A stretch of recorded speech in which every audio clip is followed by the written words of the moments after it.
기도 안 하지만 집에서 자빠져 주무시지만 하여튼 뭐 연속극의 주인공 살려달라고 기도하는 이런 취미는 없지 않겠나. 그런데 그 연속극이라는 게 묘한 겁니다. 거기에 탁 막아 씌우면 예배를 드려도 그거 저녁 예배 못 오는 이유가 옛날에 나도 겪어봤어요. 옛날 대조영 뭐 이런 거 할 때 야 그거 한번 빠졌더니 그 다음에 이게 어떻게 되려는지 예배 관심이 없고 그거 다음 스토리만 관심이 있고, 그러니까 뭐 예배는 마음이 없고 그냥 제밥에만 마음 있는 것처럼 나도 해봤는데 이거 안 돼요, 안 돼. 이거 잘못된 취미, 엉뚱한데 관심 빠지면 안 된다고요. 여러분, 기도는 사명입니다. 기도는 명령이에요. 이 기도라고 하는 건 호흡이며 기도는 일이에요. 그러니까 사도들이 바쁘다 보니까 믿음 좋은 7지사를 세우고 교회 운영이나 경영하는 모든 책임은 당신들이 져라. 우리는 기도하는 일과 말씀 전하는 일을 하겠다. 기도가 얼마나 중요한지 몰라요. 우리는 기도해야 삽니다. 기도는 호흡이에요. 숨 안 쉬면 죽는 것처럼 여러분 영적으로 기도하지 않으면 죽어요. 또 기도는 노동이라고 누쏘는 말 했어요. 그래서 이 기도가 그렇게 쉬운 게 아니라고요. 그만큼 노력이 따라야 되고 수고가 따라야 되고 이래야 기도할 수 있는 거거든요. 여러분, 하늘에서는 비상벨이 두 가지가 있다고 그래요. 하나는 지옥의 비상벨이 있고 하나는 천국의 비상벨이 있는데, 사람이 죽으면 비상벨이 각각 다르게 울리는데요, 안 믿는 사람이 죽으면 지옥에서 비상벨이 따라라 울려요. 하나 죽었다 지옥 올 인간이 하나 온다. 믿는 사람이 죽으면 천국의 비상벨이 울리면서 야 유만성 목사 천당 온다. 그 유만성 목사 있을 곳 거처를 만들어 놔라. 환영할 준비를 해라. 의장대도 만들고 환영인파도 준비하고 천사들 다 동원해라. 두 가지 비상벨이 울린다. 여러분은 어떤 비상벨이 울리기를 원합니까? 당연히 천국의 비상벨이 울리기를 원하시는 줄 믿습니다. 그래서 이 기도라고 하는 건요, 해도 되고 안 해도 되는 게 아니에요. 반드시 해야 되는 거예요. 왜? 성경이 말씀합니다. 마태복음 26장 41절에 보니까 시험에 들지 않게 깨어있어 기도하라. 이 말을 바꿔서 말하면 기도 안 하면 시험 든다는 거예요. 기도 안 하니까 시험 들어요. 기도 안 하는 사람 말씀 듣다가도 시험 들어요. 기도 안 하는 사람 봉사하다가도 시험 들어요. 제풀에 지쳐서. 기도 안 하는 사람 사명 감당하다가도 시험 들어요. 왜? 기도 없이는 하나님의 교회 뭐 또 성가대 찬양 기도 안 하고 하면 이것도 오래 못 가고 시험 들어요. 이 기도가 이렇게 중요한 거예요. 그리고 데살로니가전서 5장 17절에 보니까 쉬지 말고 기도하라. 이 말은 우리가 숨을 멈추면 되겠어요? 죽지요?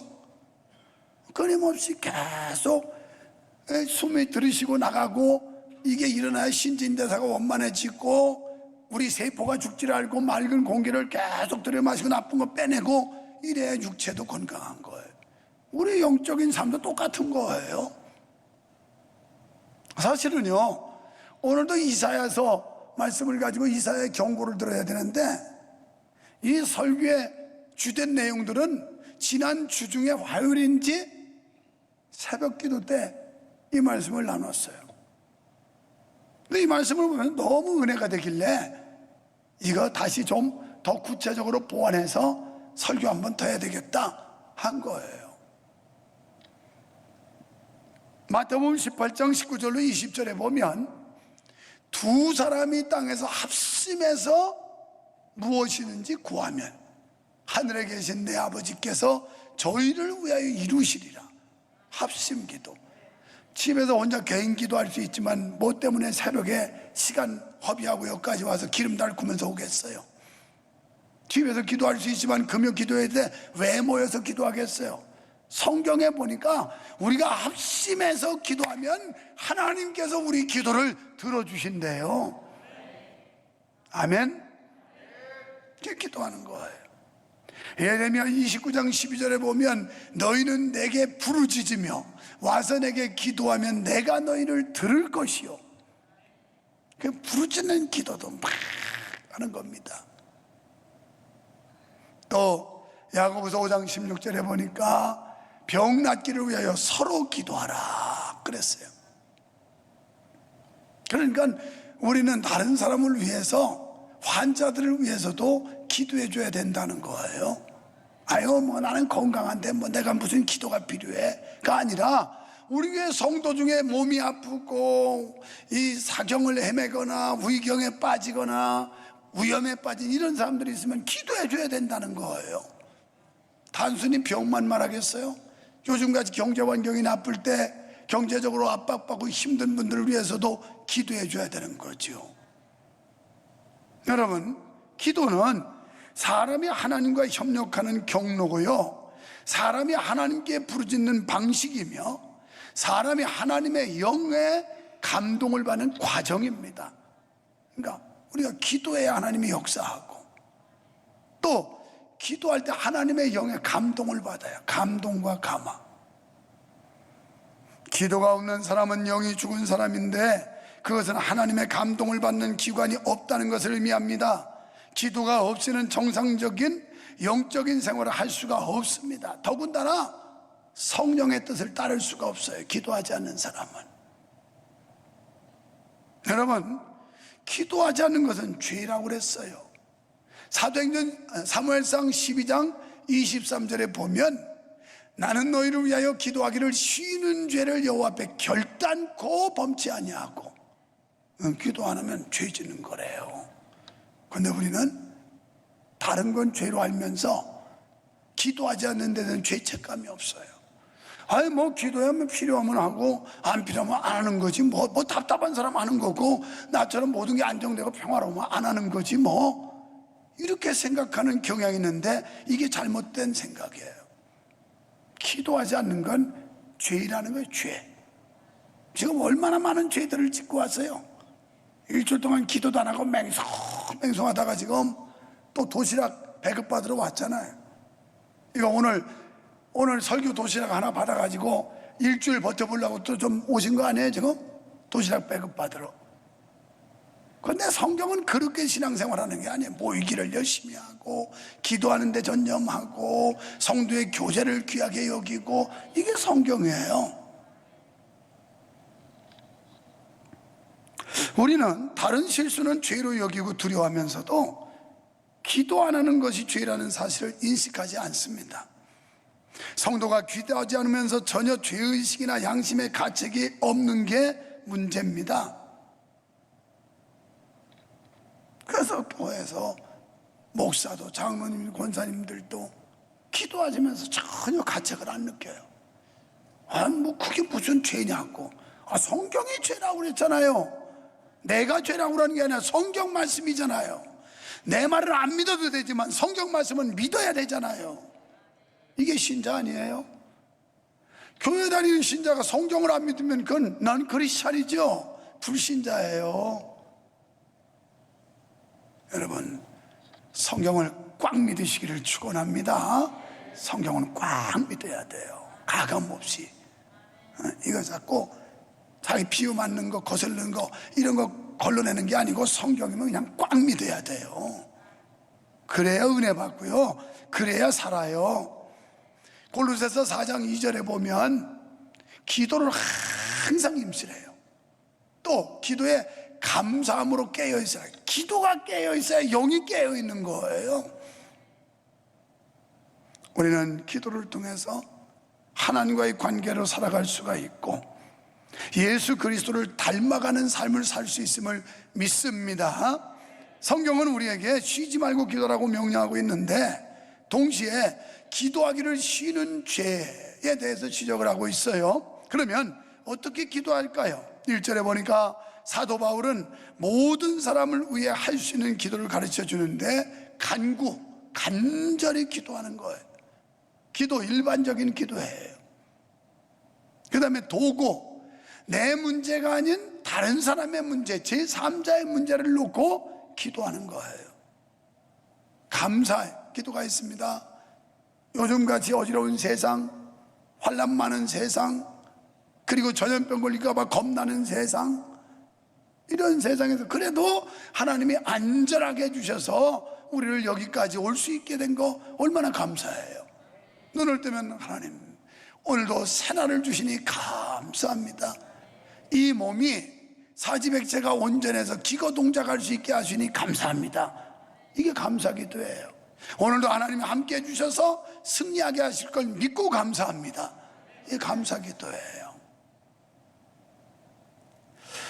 두 번째는 2절에 높은 자들을 위해서 기도하라. 그리스도인은 합법적인 권력을 가진 사람들을 위해서 기도해야 된다는 거예요. 합법적으로 권력을 가진 사람, 이 지도자들을 위해서. 그들이 올바른 정치를 해야만 사회와 국가가 안정되고 그리스도인들도 고요하고 평안한 생활을 할 수 있기 때문에 그렇다는 거예요. 그래서 권세 잡은 사람들을 위해서 기도해야 돼요. 셋째, 4절과 5절에 보니까 복음 전도를 위해 기도하라. 하나님은 모든 사람이 구원에 이르기를 원하세요. 모든 사람, 지금 여기 교회에 있는 여러분만이 아니라 저 교회 바깥에 있는 사람들까지도 구원받기를 원하시는 게 하나님 마음이에요. 그래서 예수님을 이 땅에 중보자로 보내신 거예요. 하나님과 우리 사이의 유일한 중보자는 예수님밖에 없어요. 그래서 요한복음 14장 6절에 내가 곧 길이요 진리요 생명이니 나로 말미암지 않고는 아버지께로 갈 자가 없다. 유일한 구원자, 유일한 진리, 유일한 생명, 그분이 예수 그리스도인 줄 믿으시면 아멘 합시다. 예수님. 왜? 사도행전 4장 12절에 보면 다른 이로서는 구원 얻을 어떤 이름도 천하인간에게 주신 일이 없다. 한번 같이 읽을까요? 시작. 다른 이로서는 구원을 얻을 수 없나니 천하인간의 구원을 얻을 만한 다른 이름을 우리에게 주신 일이 없음이라 하였더라. 아멘. 그래서 전도하는 거예요.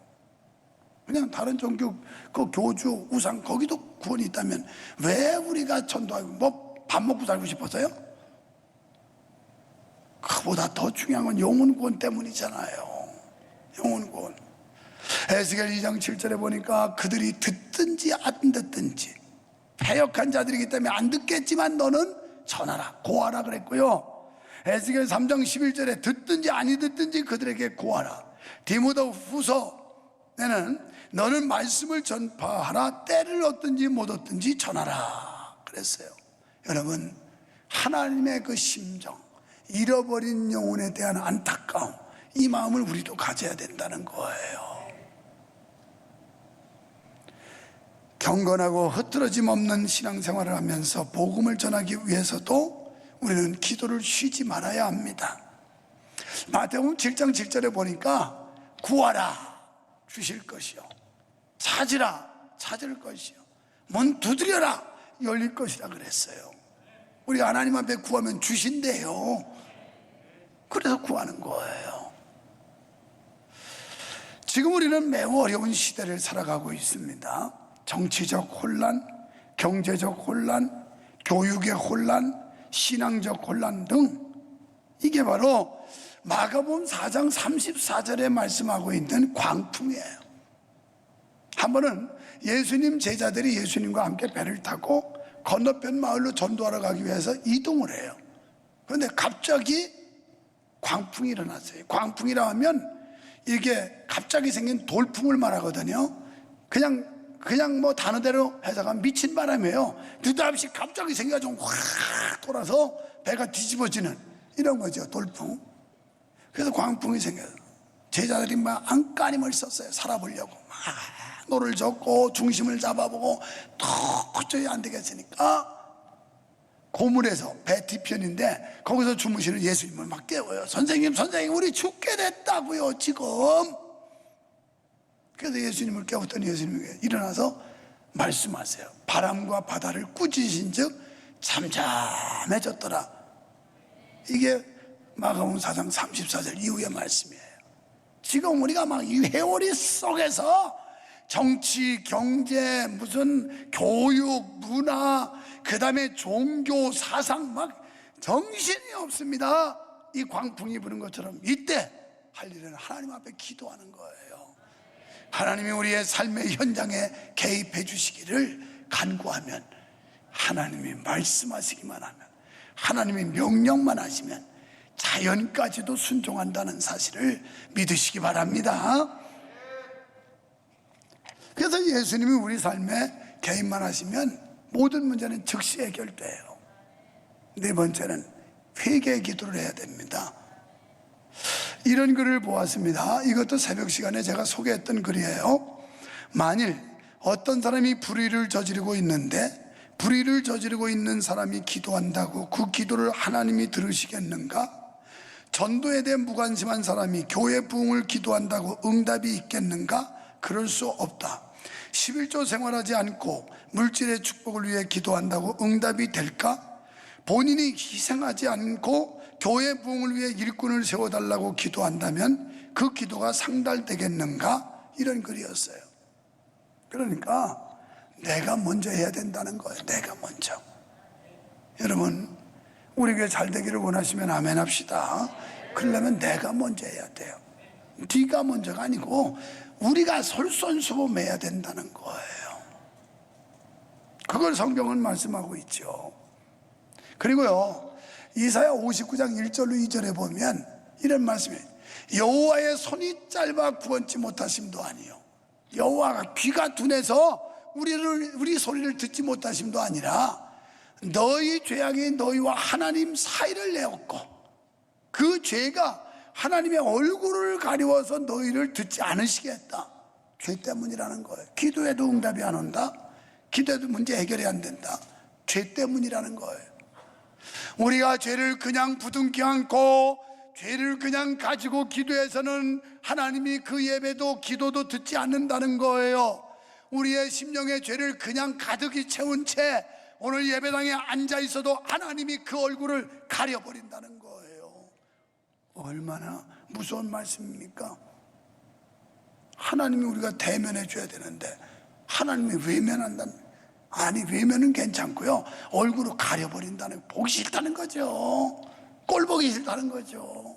사람들도 어떻게 해요? 꼴 보기 싫으면 그냥 외면해 버리잖아요. 안 보잖아요. 우리가 죄를 짓고 회개하자면 하나님도 꼴 보기 싫어서 안 본다는 말씀처럼 이렇게 이해해도 될지 몰라요. 그 얼굴을 가려버리겠다. 아무리 울고불고 떠들어도 하나님이 안 듣겠다. 하나님이 구원의 손을 뻗어서 우리를 건져 올려셔야 하는데 지금 광풍을 만나서 풍랑의 위협 속에 어떻게 보면 빠져서 허우적 하고 푸아 하고 있는데 누군가 와서 구원의 손을 탁 하면서 쫙 건져 올리는 이런 은혜, 이런 역사.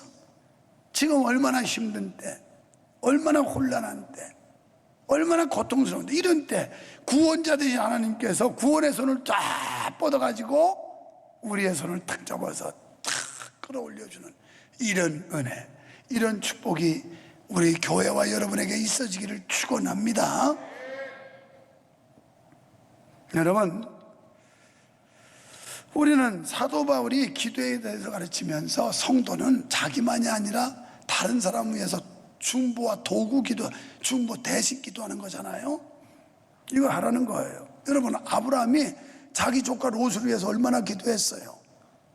하나님 앞에 몇 번씩 번복해가면서 하나님께서 자기 아브라함의 조카 롯이 살고 있는 소돔 고모라가 죄악이 관영해서 심판해서 멸망시키겠다고 그래요.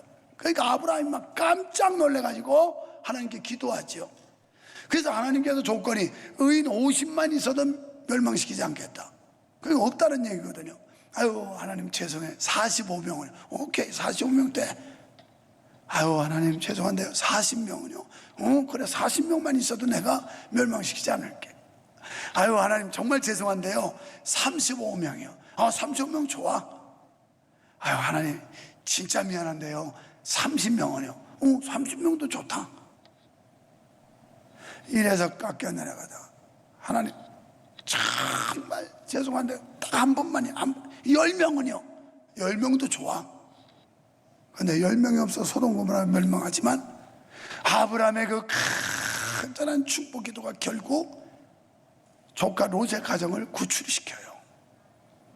이렇게 혼란하고 어려운 시대, 우리가 가정을 위해 기도하고 교회 위해 기도해야 되고 나라 위해 기도해야 되고 성도 위해 기도해야 될 때인 줄 믿습니다.